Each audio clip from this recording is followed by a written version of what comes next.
आं दिनै JSP Advice 365 चेनेलनि जोहै मोनसे गोनां टपिकखौ लानानै बावहाय सावरायनो नाजानाय जादों। मानोना बावैसो मोनसे निउज पर्टेलनि गेजेरजों जोंनि BTCनि हाग्रा बिफाननि EM बिथां रनजित बसुमतारी थामहिनबा फेरेंगा गुबुन लानाय NDFनि मुं, बिथाङा NDFनि सोमावसारनायनि जोहै आथिखालाव BTRनि सासे EM जानायनि मोनसे खाफाल जुबिदों। बिथाङा मोनसे खोथाखौ खोब दुखुनांथाव आरो सिरियासलि बुंदों। माखासे इउटुबफ्रा गावनि उदैनि थाखाय बा बर' हारि गावस्रानायनि सायाव बा माबा मोनसे गुलुं गुजुं खालामनो थाखाय माखासे बर' इउटुबारफ्रा खामानि मावबाय थादों होननाय खोथाया खोब दुखुनांथाव जादों। बिथाङा सासे साननो हानाय गोहोनि सासे क्वालिफाइड सुबुं।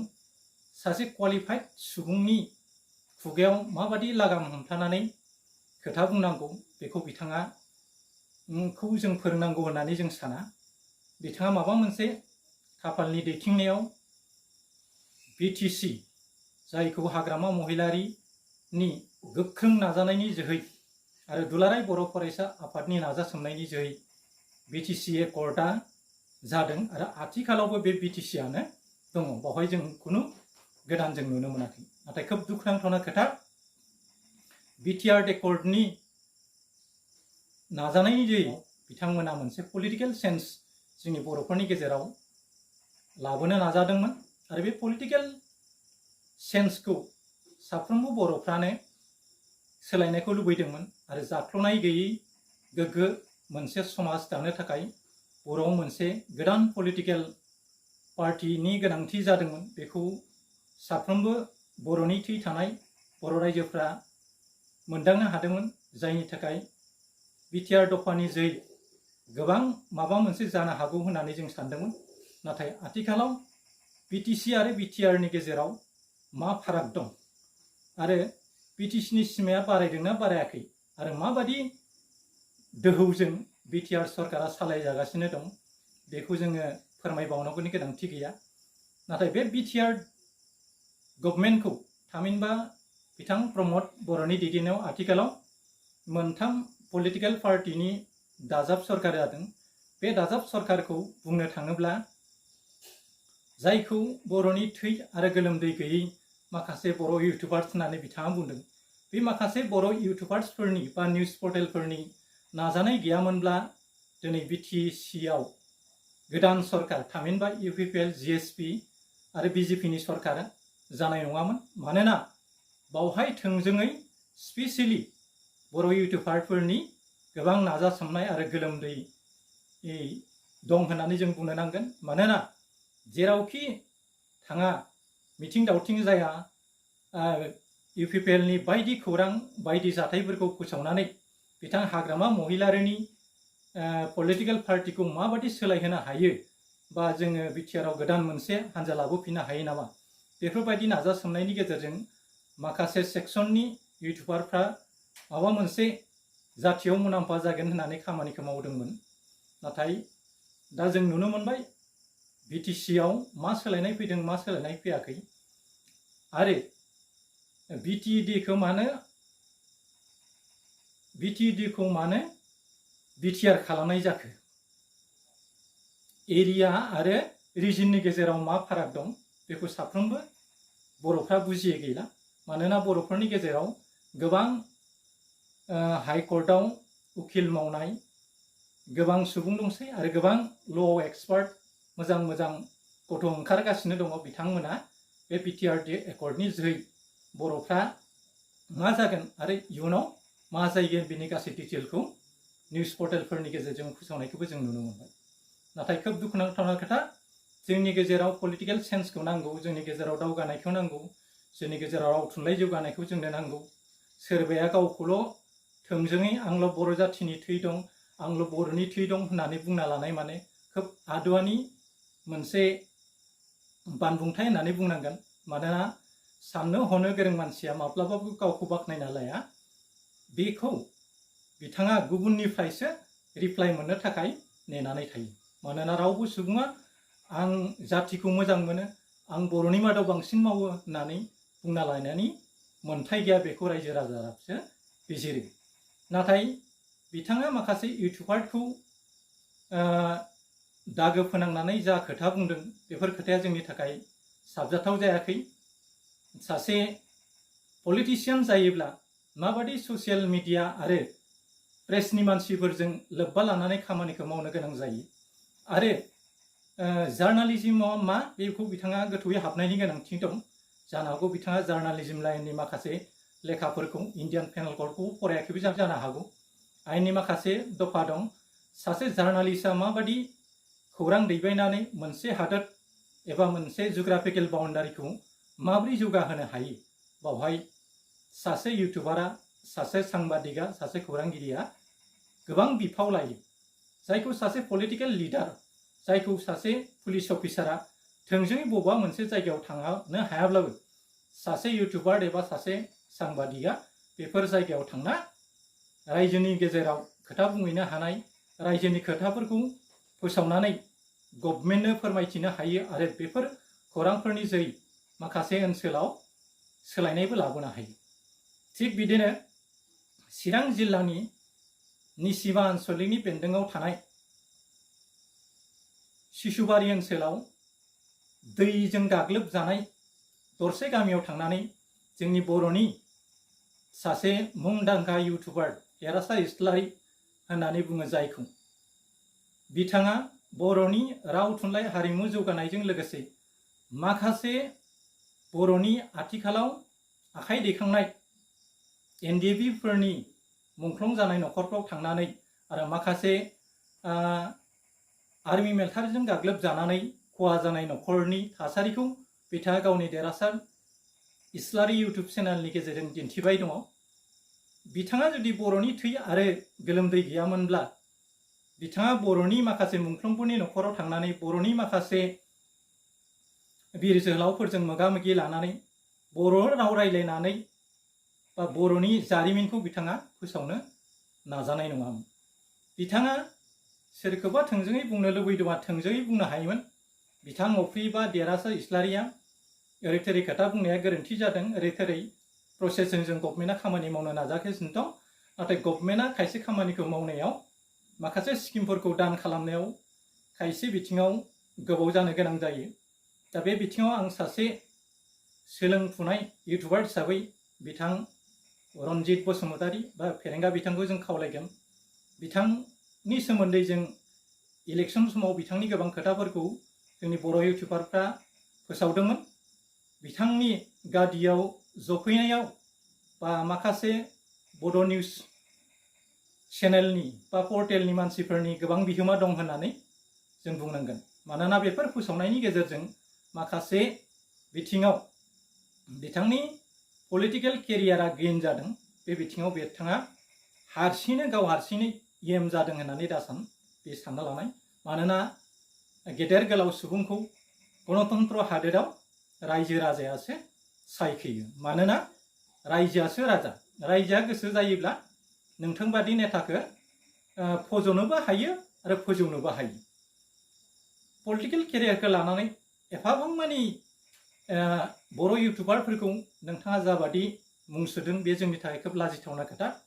आथिखालाव बर' हारिनि सोबख'नाय, नासयनाय, गादबनायखौ रैखा मोननो थाखाय माखासे क्वालिफाइड सुबुंफ्रा दिनै इउटुब चेनेल खुलिनानै बर' हारिनि एगेन्स्टआव खामानि मावनो थांनाय मानसिफोरखौ सोरबाया इंराजिजों, सोरबाया हिन्दीजों, सोरबाया असमियाजों गाव गावनि रोंनाय आयदायाव बिथांमोना कन्टेन्ट लाबोनानै बर'नि राव हारिमुखौ फोसावगासिनो दं। बर' इउटुबार होननाय लोगो लोगो जों बुजिनो हायो बिहा बर'नि थै दं, ओंखायनो बर' इउटुब चेनेलखौ खुलिदों। आरो बे इउटुब चेनेल खुलिनायनि गेजेरजों माखासे रांखान्थि आरजिनायनिबो मोनसे लामा दं। नाथाय गासैबो बिथिङाव साफ्रोमबो मानसिया रांखान्थि एबा रांनि खिथु उन थांनानै खामानि मावा। दा जों बर'आव बुंनो हायो पायनियार इउटुबार हिसाबै जोङो आलफ्रेडआ फरेन कान्ट्रियाव थांनानै मोजां मोजां कन्टेन्टखौ लाबोनानै जोंनि गोदान जोलैफोरनो गोबां गियान फोसावगासिनो दङ। दे इंलिश मेकार बिथाङा सासे खोब नोरोम आखुनि मानसि। बिथांनि गेजेरजों माखासे खोथाफोर जों मोननो हायो। इन्टारटेनमेन्ट इउटुबार हिसाबै जोङो बि भइसखौ बुंनो हायो। बिथांनि कन्टेन्टआ बांद्राय क्रिएटिभ नङाब्लाबो बिथांनि जिथु एक्टिं देखायनाय बिथिंनि इनडिफारेन्स जिथु बिथांनि इउटुबाव जों नुनो मोनो, जायनि थाखाय बिथाङा आथिखालाव बर' इउटुबारनि गेजेराव खर'सायाव एबा थिखिनियाव दङ होननानै जों बुंनो नांगोन। थिग बिदिनो आरो बर'फोरनि गेजेरावबो माखासे पलिटिकेल लाइनजों खामानि मावग्रा इउटुबार थानो हागौ। मोनफ्रोमबो सुबुङानो गाव गाव मोजां मोननाय मोनसे पलिटिकेल पार्टी गोरबोआव थाखुमायो आरो बेखौ लानानै बेस खालामनानै खायसेया रादाब बिथिङावनो होन, सावरायनाय बिथिङावनो होन, गाव गावनि मोजां मोननाय पलिटिकेल लिडारनि सायाव खायसे निउसखौ होनाय जायो बा होयो। नाथाय बिब्दि होननानै माखासे बर'नि इउटुबारफ्रा बर'नि थै गोलोमदै गैया होननानै बुंनो हाया। जेरैहाय नोंथाङा देरहासार इस्लारि आरो अफ्रिनि खोथाखौनो थोंजोङै बुंनो नागिरदोंमोन, नाथाय बिथां देरहासार इस्लारिया चिरां जिल्लानि निसिमा ओनसोलाव थानाय दैनि गेजेराव गायसनजानाय शिशुबारि गामियाव थांनानै बेफोर खोथाखौ बिथाङा गावनि इउटुब चेनेलाव आपल'ड होआ होनबा दिनै दुलाराय आसामाव, दुलाराय भारतआव चिरां जिल्लानि बेन्दोङाव शिशुबारि होननाय गामियाव ओरैबायदि गिख्रांथावना दैनि थासारिजों गाग्लोबजानानै माखासे बर' न'खरफ्रा सिलिंखार जानो थांगासिनो दं। बे खोथाखौ मिथिनाय नङामोन आरो जाय इउटुब चेनेलनि जोहै बिथां देरहासार इस्लारिया आपल'ड होनायनि उनावसो नोंथांमोना जानो हागौ बे खोथाखौ मिथिदों। ओंखायनो नोंथाङा थोंजोङै माखासे इउटुबारखौ जाबादि गोबौ रावजों सोंखारिदों, बिनि थाखाय नोंथाङा थाबैनो निमाहा बिनांगौ। आं गासैबो इउटुबारखौनो बुङाखै बा इउटुबारखौ मानो आं बिदि बुंनाय जादों बिनि सायाव नोंथाङा स्पष्टीकरण होनांगौ होननानै आं सानो। नङाब्ला फैगौ बुब्लियाव माखासे इउटुबारआ नोंथांनि सायाव माखासे आयदाफोरनि सायाव फोसावनायनि बिथिङाव गोजानबो जानो हागौ। बेनिखायनो लोगोसेयावनो आं आथिखालाव बावैसो दाजालांनाय गोदान बर' इउटुबारनि आफादफोरनि सुबुंफोरखौबो खावलायो, नोंथांमोनाबो बर'नि थै आरो गोलोमदै दङ।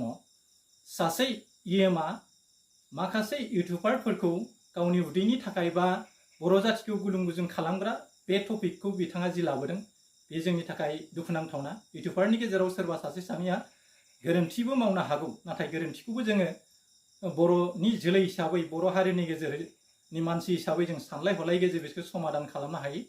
नोंथाङा बेखौ मिथिनानै ला।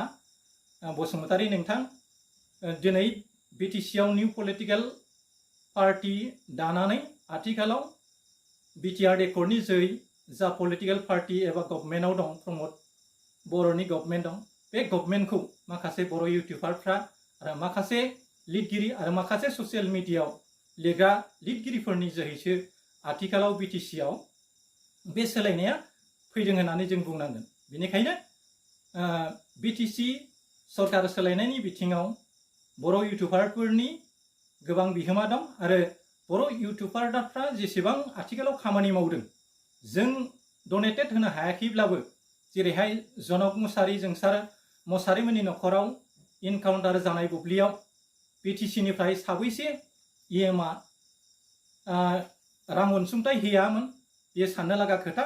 आरो गुवाहाटि बादि नोगोरमायाव बर'फोरखौ एफेक्सन खालामनायाव साबैसे बर' पलिटिकेल लिडारा थांदों, बेखौ नोंथांमोना साननानै नाय। नोंथांमोना बर'नि थै आरो गोलोमदै दङमोनब्ला नोंथांमोना गुवाहाटि बादियाव दिनै जोंनि गेजेराव दङ केबिनेट मन्त्रि हिसाबै बिथां उरखावगोरा ब्रह्म, बिथांखौ बर' जाथिनि पाब्लिक स्पिकार होननानै जों बुंनो हायो, सासे मिसिउर पलिटिशियान होननानै जों बुंनो हायो। बेनि गेजेराव दुलाराय बर' फरायसा आफादनिफ्राय देरहालांनाय बिथां लरेन इस्लारि दङ आरो बिनि थिखिनियाव दङ जोंनि बिटिआरनि चिफ बिथां प्रमद बर'। बिथांमोना गुवाहाटि बायदि जायगायाव थांनानै बर'फोरनि मोदै हुगारनाय बुब्लियाव बिथांमोना सहैनो हायाखै। बे जोंनि थाखाय खोब लाजिथावना खोथा। बर'फोरखौ खालि आसामाव एफेक्सन खालामहोनो खाबु होदों होनब्ला जोंनि बर' दैदेनगिरिखौबो होननो बुंनांगोन। मानोना जोंनि बर'नि गेजेराव खौसेथि गैलिया। आरो माखासे गुबुन माहारिनि मानसिफ्रा बर'खौ गाग्लोबब्ला जोंनि पार्टिफ्रा जोंनि पलिटिकेल पार्टिफ्रा गाव गाव फैगौ बुब्लियाव भट मोननाय नङा साननानै माखासे खोथाफोरखौ बिथांमोना सहायनानै थायो। जाउनाव बर'फोरखौ दिनै फारि फारि पलिटिकेल बिथिंनिफ्रायनो होन बा बायदि बिथिंनिफ्राय होन बर'खौ सोबख'गासिनो दङ। जोंनि दिनै बिटिसिआ मोनसे काउन्सिल मोनदोंब्लाबो बिटिसिनि माखासे पावार एन्ड फांसनखौ दिनै माखासे मेलेमजिबि असमिया सुबुंफ्रा लरग' थरग' बोरै खालामनो हायो बेरलावबादि बिथांमोना बर'नि बिखायाव हाबनानै माबादि थैखो सोबनानै जानो हायो बेफोर थासारिखौ जों नुबोगासिनो दं। बेनिखायनो जोङो मोनसे काउन्सिल मोननाय जाति हिसाबै मोनसे स्ट्रागलजों फैनाय जाति हिसाबै जों खौसे जानायनि खोथा दङ। मानोना राजखान्थिया जियानो जा राजखान्थिया जों गावनि राव हारिमु सोदोमस्रि रैखाथिनि थाखाय राजनिति खालामोब्ला नोंथांमोना गाबोननि बे पावारखौ नोंथांमोना बा नोंथांमोननि बे सियारखौ नोंथांमोना नागारना फैनो हागोन।